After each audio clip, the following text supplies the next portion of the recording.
Yes, all set. So we had a couple of very unfortunate incidents that happened today, and I want to first extend my condolences to the families of a 35-year-old man and a 39-year-old man. The first was involved in an incident at First and Quail earlier today, and the second was involved in an incident at Henry Johnson and Central Avenue.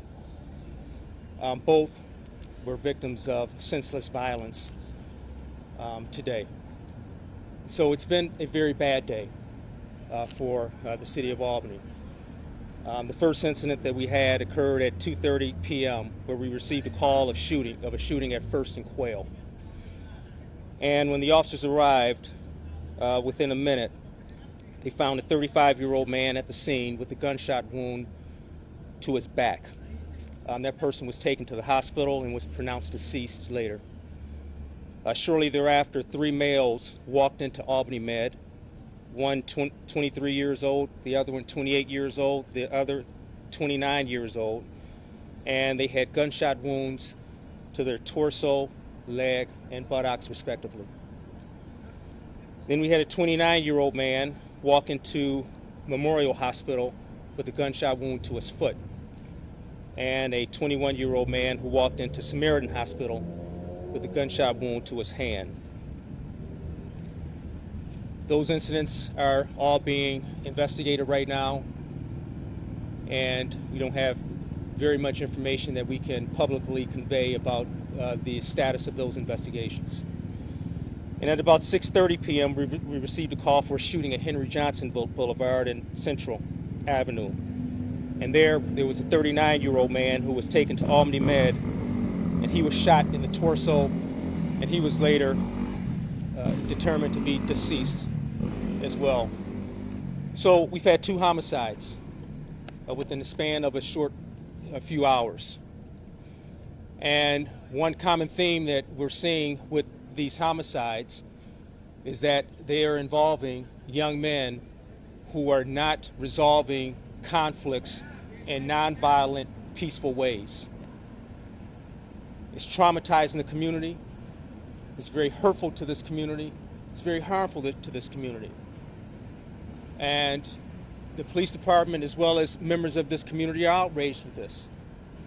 It's absolute senseless acts of violence over incidents that should be handled peacefully and nonviolently.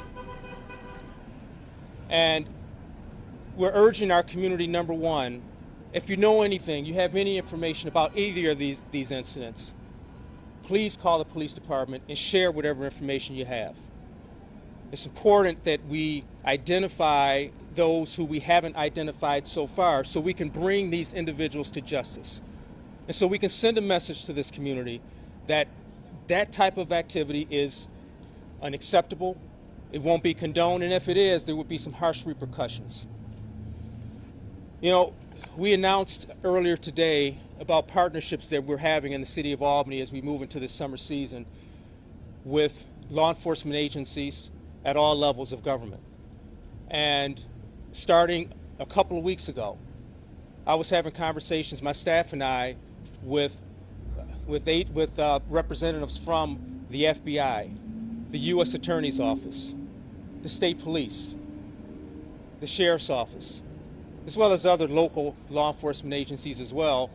And we've developed this partnership and this collaboration and a plan to share resources and share information and to address potential and actual violence that we have in this community as a team. And that was put in place weeks ago. Incidents like this will be an example of how we'll actually put those partnerships into practice. Because we're going to send a message to these individuals who are terrorizing our community that there will be repercussions. You know, we will not allow this community to be terrorized by, in most cases, these young men who have no regard for human life, who are shooting indiscriminately in daytime hours in populated areas and vibrant neighborhoods and have no regard for the harm that they're causing to not just the people that they're targeting, but to those who are unintended victims. And in fact, we had one of those in this case was an unintended victim. And so we want to send the message loud and clear. You know, we will be investigating these incidents. We will be finding out who these individuals are who are involved. We will be bringing these individuals to justice. We will not allow individuals to terrorize this community and to further traumatize and further harm this community. It's unacceptable, and it will not happen. Thank you.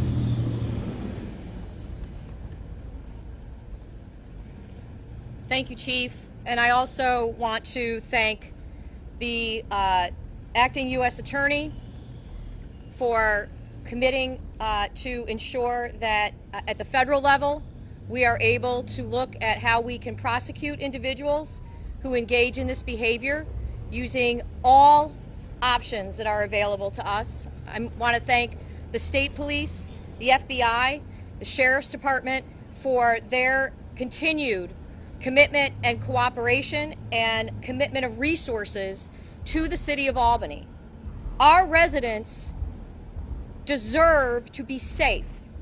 Our residents are traumatized by these random acts of senseless violence. A member of my team spent some time at First and Quail this evening, reached out to a number of the residents, and is working to ensure that we have a response, a community response to this trauma.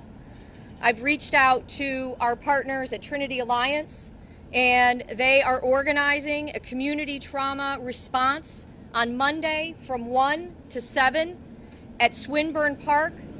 There will be outreach workers there. There will be people who are there who specialize in treating trauma, and we will be doing outreach within the community. We want our residents who have been traumatized by this, who are victimized every time there's violence in their community, to know that there is support there for them. We are also going to have representation from our Violence Prevention Task Force. We have a group of committed citizens of this city, residents from all walks of life, from every neighborhood, who have been working tirelessly on developing strategies to reduce violence in our community. They are also going to be there. They want to hear from our residents about their needs and what they want to see, and they'll be able to share what they have learned and to share some of the strategies that we are going to be putting into place. Because I want to stress this.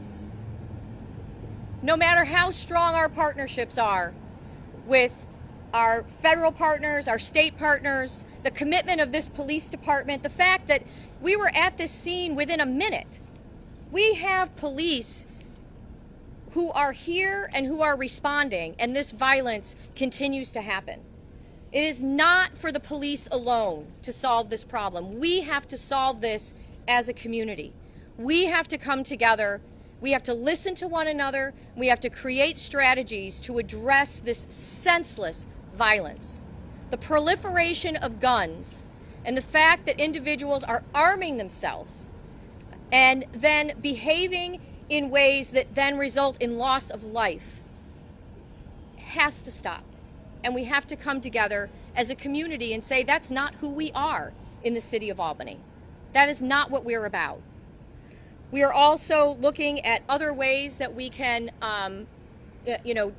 look at the environment around preventing violence and providing the opportunity to take away the types of avenues of escape that we're seeing, the types of shootings that we're seeing, where somebody's pulling up in a car and shooting and then speeding away. So we're going to be looking at our traffic patterns. We're looking at, we released a pedestrian master plan today, but at the request of Councilman Robinson, and he may be saying a few words about this, We are going to be looking at every opportunity, every possibility for keeping and making this community safe. That's the commitment that we have, and I join the chief in his outrage, but I also join those who are here to work with the community, to provide trauma response to the community, and to listen to and build on the ideas of the community for making our neighborhood safe. Thank you. Councilmember Jamel Robinson. Good evening, all.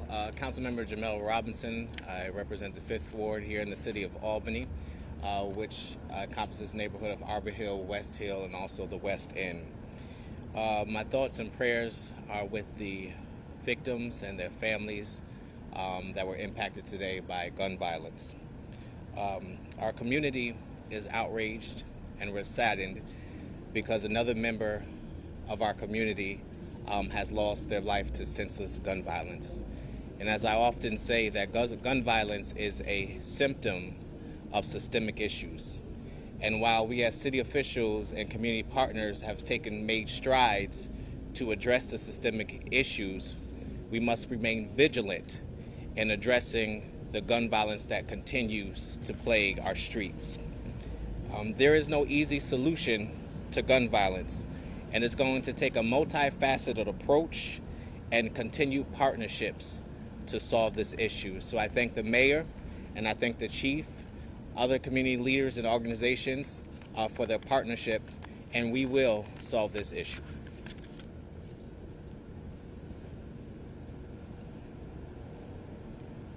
Thank you. My name is Joyce Love, and I represent the 3rd Ward. And I'm just going to say I'm sick and tired of being sick and tired. Black lives matter. All lives matter. When I get a phone call to tell me that my seniors at 45 Central Avenue are in jeopardy because there was a shooting in front of their place, they were devastated. I was devastated. I went over there to visit my seniors. This is not fair. It's not fair to anyone. My thing is, I'm asking the community to put down their guns and man it up and talk about it. Drive-by shootings involves everybody. Everybody's a victim when somebody comes by with a gun, because we don't know where that bullet is going to lodge. I'm just asking the community to think about what they're doing and talk it out first. Thank you.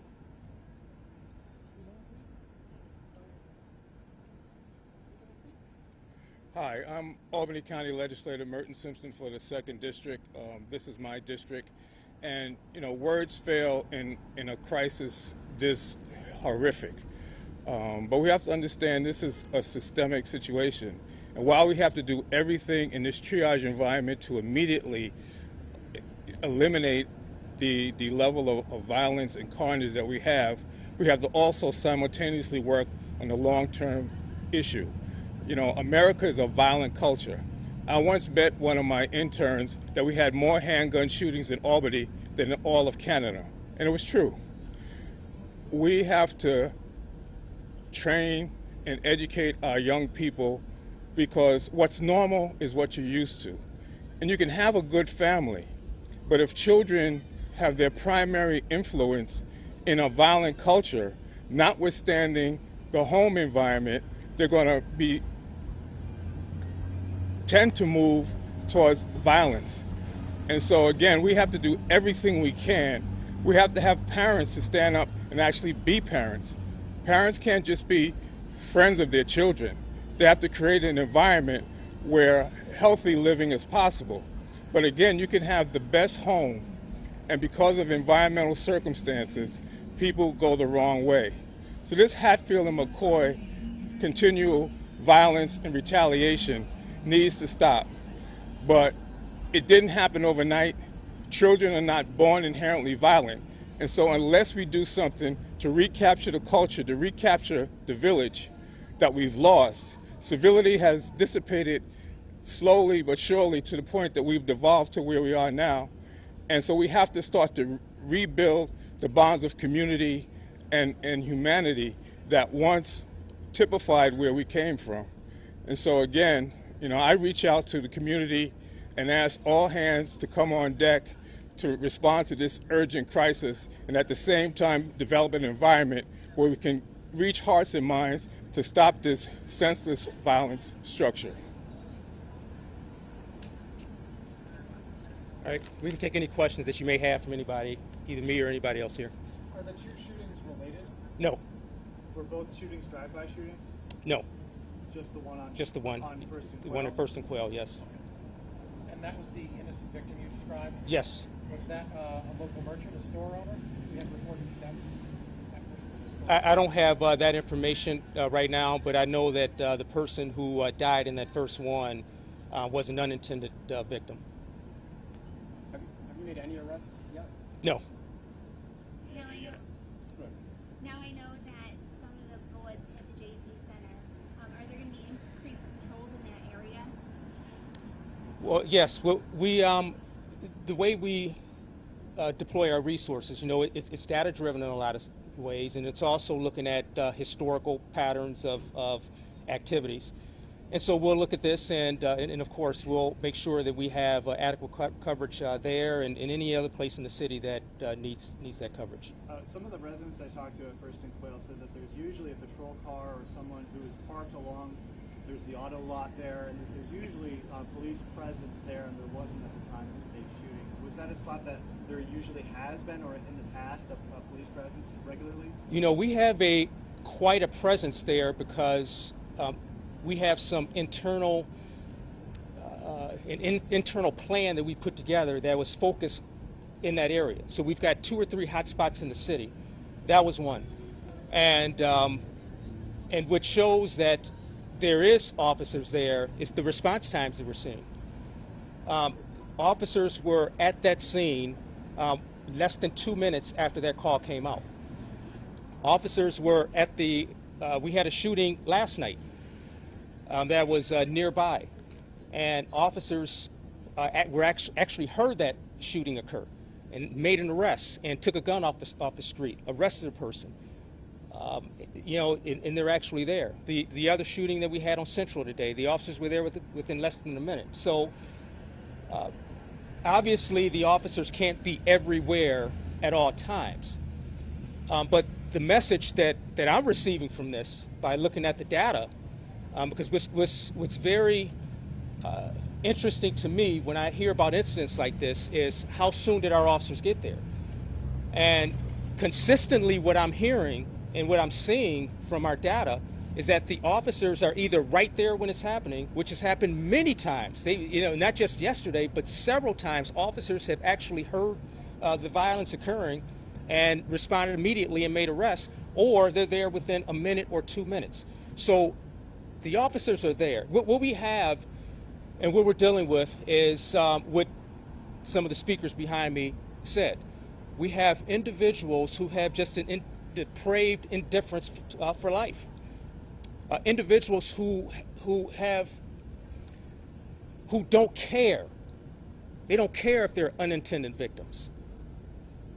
They either don't have the capacity or they have an unwillingness to resolve incidents in a nonviolent, peaceful way.